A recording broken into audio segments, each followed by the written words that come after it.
बिस्मिल्लाहिर्रहमानिर्रहीम। अस्सलाम वालेकुम व्यूअर्स, मैं हूं एहसन कुरैशी एडवोकेट। आज हम डिस्कस करेंगे चैप्टर 26 सीआरपीसी का सेक्शन 369, 371 और 372 को। इससे पहले हमने अपने लेक्चर के अंदर, अपनी वीडियो के अंदर हमने डिस्कस किया था सेक्शन 366 को, जो चैप्टर 26 है सीआरपीसी का, क्रिमिनल प्रोसीजर कोड का। वो जजमेंट से रिलेटेड है, यानी कि उसके अंदर जजमेंट्स का तरीकाकार लिखा गया है कि जो क्रिमिनल ट्रायल कोर्ट है वो जब कोई जजमेंट प्रोनाउंस करती है तो वो जजमेंट किस अंदाज से प्रोनाउंस करेगी, उसका और क्या करना होगा, किन किन चीज़ों को मलहूज़ खातर रखा जाएगा, वो सारा का सारा जो प्रोसेस है, प्रोसीजर है जजमेंट प्रोनाउंस करने का और mode of delivering the judgement, वो सेक्शन 366 से लेकर 373 सीआरपीसी तक है। वो सारा उसके अंदर डिटेल से डिस्कस किया गया है। हमने उस दिन 366 को डिस्कस किया। आज हम मोड ऑफ डिलीवरिंग जजमेंट के वाले से 366 को डिस्कस किया। आज जजमेंट से ही रिलेटेड तीन बड़े अहम सेक्शंस हैं जिनको आज हम डिस्कस करेंगे। 369 को, 371 को, 372 को। उसके अंदर डिफरेंट किस्म की जो क्यूरीज हैं उनके ऊपर डिस्कशन करेंगे। मिसाल के तौर पर, क्या कोई जज जो क्रिमिनल ट्रायल कोर्ट है वो अपना फैसला प्रोनाउंस करने के बाद उस फैसले को वो बदल भी सकता ही है। वो जज या वो अदालत, क्रिमिनल कोर्ट अपना फैसला सुनाने के बाद उस फैसले को बदल भी सकते हैं कि नहीं, इसके ऊपर हम डिस्कस करेंगे। और अगर वो तब्दील कर सकते हैं अपने फैसले को तो किस हद तक कर सकते हैं और किस कानून के तहत कर सकते हैं। उसके बाद कि जजमेंट की जो कॉपीज़ हैं वो मुल्ज़म को किस वक्त देने के वो पाबंद होंगे, और जो उसकी लैंग्वेज होगी वो क्या होगी, उसके ऊपर भी डिस्कस करेंगे। और उसके बाद जो कि कब उसकी ट्रांसलेशन करना ज़रूरी होगी, यानी कि जो जजमेंट जज ने पास की है किस सूरत हाल में उसकी ट्रांसलेशन करना ज़रूरी होगा, इसके ऊपर आज हम डिस्कस करेंगे।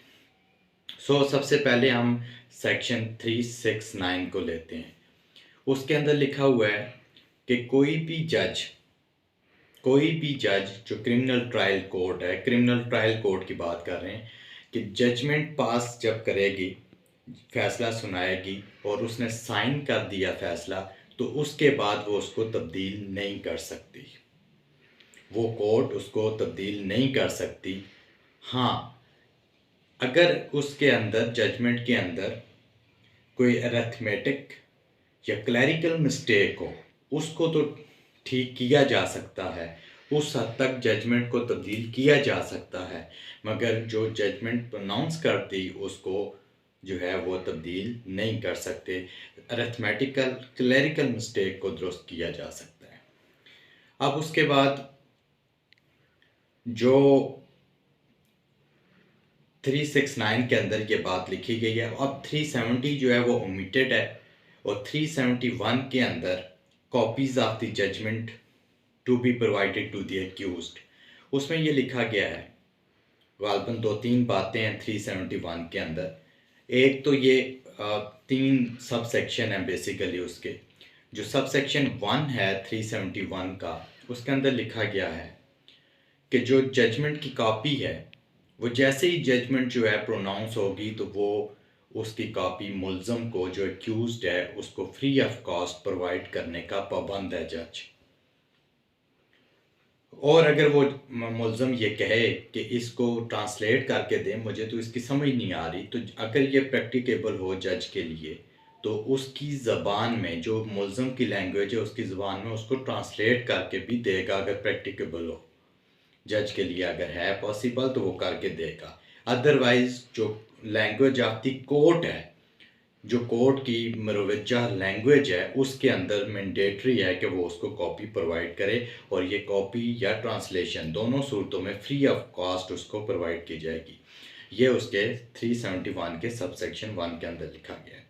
सब सेक्शन 2 के अंदर जो उसकी प्रोवाइजो क्लास है, उसके अंदर ये लिखा गया है सबसेक्शन 1 की प्रोवाइजर क्लास कि समरी केसेस में जो समरी प्रोसीजर है जो हमने डिस्कस किया था पहले एक लेक्चर के, जो समरी प्रोसीजर 260 से लेकर 265 तक जो सेक्शंस डील करते हैं, तो वो कहते हैं समरी, अगर कोई केस समरीली उसको उसके ऊपर जजमेंट दी गई हो और वो उसको ट्रायल किया गया हो, समरी ट्रायल किया गया हो, तो समरी ट्रायल किए जाने वाले फैसले की कॉपी जो है वो कहते हैं उस पर ये सेक्शन एप्लीकेबल नहीं है कि वो मुलज़म को लाजमी जो है कॉपी उसी वक्त प्रोवाइड करेंगे।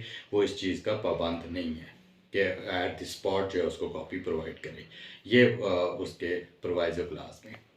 अब जो उसका 3 है, सब सेक्शन 371 का सब सेक्शन जो 3 है, उसके अंदर ये लिखा गया है कि अगर जज जो ट्रायल कोर्ट है जो मुलज़म को सज़ाए मौत की सज़ा सुनाती है, तो फिर वो उसके साथ उसको बताएगी कि भाई इसका अपील का टाइम भी उसको बताएगी कि अगर आप अपील करना चाहते हो तो इस टाइम के अंदर अंदर आप अपील कर सकते हो, ये टाइम आपके पास मौजूद है, इसके अंदर अपील आप दायर कर सकते हो।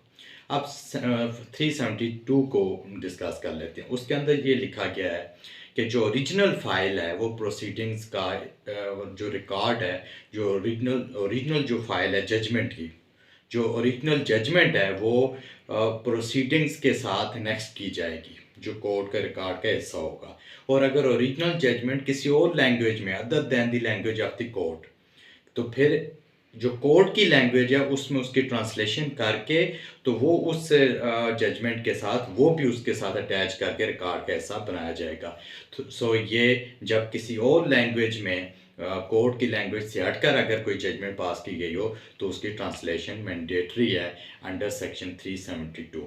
उसको ओरिजिनल फाइल के साथ जो ओरिजिनल जजमेंट है, ट्रांसलेशन की हुई जजमेंट, ट्रांसलेट की हुई जजमेंट को भी उसके साथ एनेक्स किया जाएगा। सो ये आज हमने